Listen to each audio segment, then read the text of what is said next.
Now, I would like to introduce Chief Betty Holland.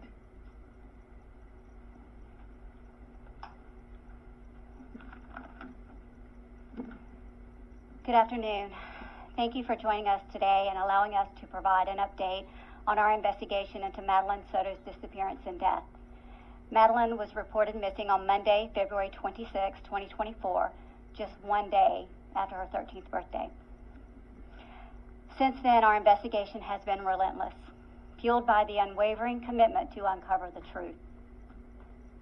During our forensic investigation, we uncovered disturbing evidence, graphic images, and videos depicting crimes being committed. It was during this examination that we learned we needed to act swiftly to remove the suspect, Stefan Stearns, from our streets. Despite the arrest, our investigation into her disappearance remained ongoing. We understand the importance of thoroughly exploring every lead and piece of evidence. The Kissimmee Police Department, along with other law enforcement agencies in Central Florida, continue their search for Madeline for the next several days following her disappearance, and we turn to the public for help. During this time, our investigators combed through a significant number of tips, and on March 1st, we received information placing Stearns' vehicle in a rural area of St. Cloud, where ultimately Madeline's body was discovered. We are all deeply saddened by the outcome of Madeline's disappearance. The Kissimmee Police Department continues to piece together the timeline leading up to the events that occurred. I want to address some questions we are receiving from the media in everyone's effort to keep the community up to date on this tragedy. At this time, Stearns is facing a total of 60 charges related to our investigation. This includes sexual battery, lewd and lascivious molestation, and unlawful possession of materials depicting sexual performance by a child. These charges reflect the meticulous work of our law enforcement community. Our detectives also are working closely with the State's Attorney's Office for the 9th Judicial Circuit and the Medical Examiner's Office on the investigation. Death investigations are complex. Tasks like forensic analysis and thorough interviews are crucial and require careful attention. It is vital to address these misconceptions in the pursuit of justice while preserving the integrity to the case. During an investigation such as this one, we gather additional information from individuals close to the deceased.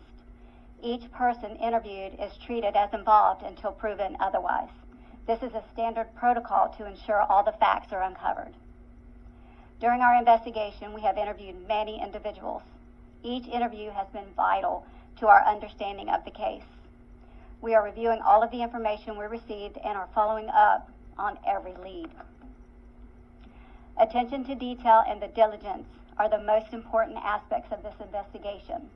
We are committed to transparency and will provide updates when possible. Madeline's story has touched the hearts of many.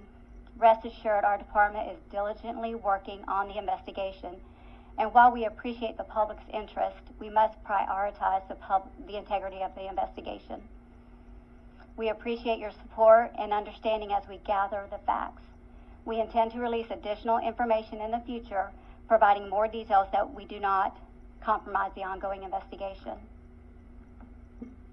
We vow to do everything in our power to ensure Madeline's memory is honored with justice.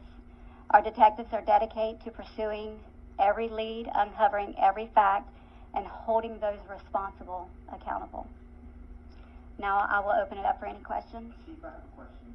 We know that you're working behind the scenes during this investigation to make sure everything is in order, but what can you tell us new today that we don't already know? I don't have anything new that you don't already know, other than our detectives are working tirelessly day in and day out to ensure, all the facts are uncovered in this investigation. Chief Holland, is the mother a suspect or a person of interest in this investigation? And also, with the videos that you uncovered, is there any evidence of the mother's involvement on any of these videos? So everyone that was close to Madeline is considered suspect until we have proven otherwise. Chief, how close are we able to know what actually happened to Madeline Soto? Well, this is a very sensitive and, it's very intricate. We want to make sure that we uncover every single fact and all the evidence before, we don't want to put a timeline on it, basically, because the detectives are very meticulous in what they do, and we want to be sure that everything is uncovered that possibly can. Can you release any information about the manner in which Maddie died at this point? No, ma'am, we are still waiting on the medical examiner's report. Chief, do you believe Maddie was killed inside of the family's home or somewhere else? We're still uncovering all of those details. I'm not going to speculate on that until we have the facts. Chief, can you tell us if Stephen Stern acted alone in all of this? We're still uncovering all the evidence. I don't want to speculate whether he was or not. We will wait until the investigation, is completed to make that determination. Has Stephen Stern said he acted alone, or what has he said in interviews with you? Since we know he's in jail. Yes. What has he told you about other people's involvement, if any? He has invoked his right to a lawyer, so we have not spoke with him. Is there any time that you can expect an update for us? The public asks you every single day, and we understand that you're working on the investigation, but we would like to hear the same thing. I don't want to rush my detectives. I think it's paramount that they take their time. And, Mr. Stearns is not going anywhere. He's in jail and he's going to be there for a while. So my detectives, I want them to be, just look at every single detail and make sure, but I don't want to give a timeline at this point. Chief, you mentioned you're working closely with the medical examiner. What does that relationship kind of look like, and what information are we able to release to you before that exam is complete? So not really. I wouldn't say that they've released an information. We depend on the medical examiner's report for our report. So we're going to have to wait until they release that report. Do you believe there are any additional victims? No, it appears that this all was isolated to the home. Chief, I'm still trying to get a sense of things. Do you still feel like you have more questions than answers at this point? I think our questions are being answered slowly but surely. For the integrity of the investigation, we have to, keep things close until such time as we hold those accountable for her death. Chief, do you feel like this is taking longer than it should because Stearns is not speaking? No, I just think that, sometimes these investigations are just very lengthy. We know that he is in jail and he is not going anywhere. So the detectives are just making sure they cross the T's and dot their I's. They want to put together, a foolproof investigation. Chief, is the mother and the family members being cooperative and answering questions? Have they lawyered up? And also the father of Madeline, who is not a Florida resident, is he a part of this investigation, or at least being asked questions? We have interviewed, all those family members that are close. Mother has cooperated. She did give us an interview. So there's, no one is not cooperating other than Stearns. We know that the crimes were committed in the home. We also have, the date of birth of the person, but we have not confirmed that is Madeline Soto. Would you be able to confirm that information for us? Right. So all of the charges are with children under the age of 18, and they are protected. Their identity is protected under the law. So it's gonna expect. It's been a couple of weeks. Nobody's charged for the murder of Madeline. Nobody knows exactly what happened to Madeline.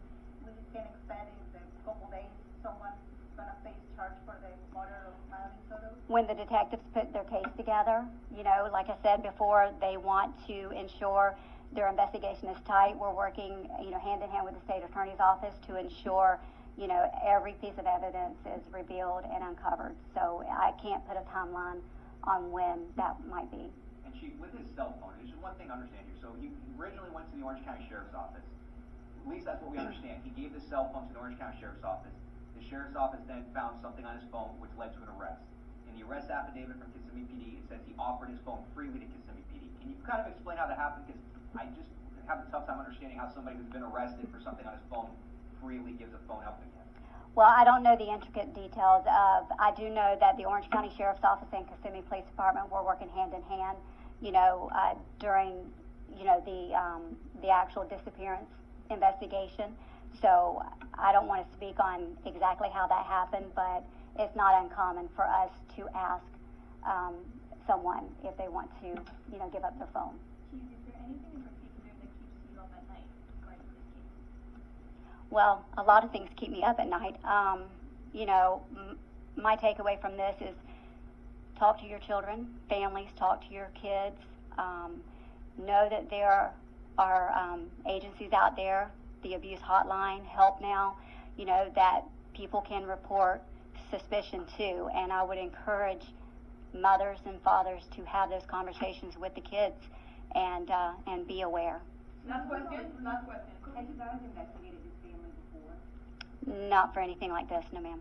I'm sorry, can you just confirm how long that relationship was, the mother and the stepmother? That is still being under investigation. We're trying to get the timeline for that. Chief, I have one more question. This is a case that became really big out of nowhere for a lot of people, but what has the department learned through all of this so far? Well, this was a very tragic event. I think that, like I said earlier, it's up to us, up to each family member to have those conversations with your kids and report any suspicion of abuse to your school resource officer, to an adult that's a trusted adult, to any police officer that's out there. So just report it and let the law enforcement community investigate. Okay? Thank you.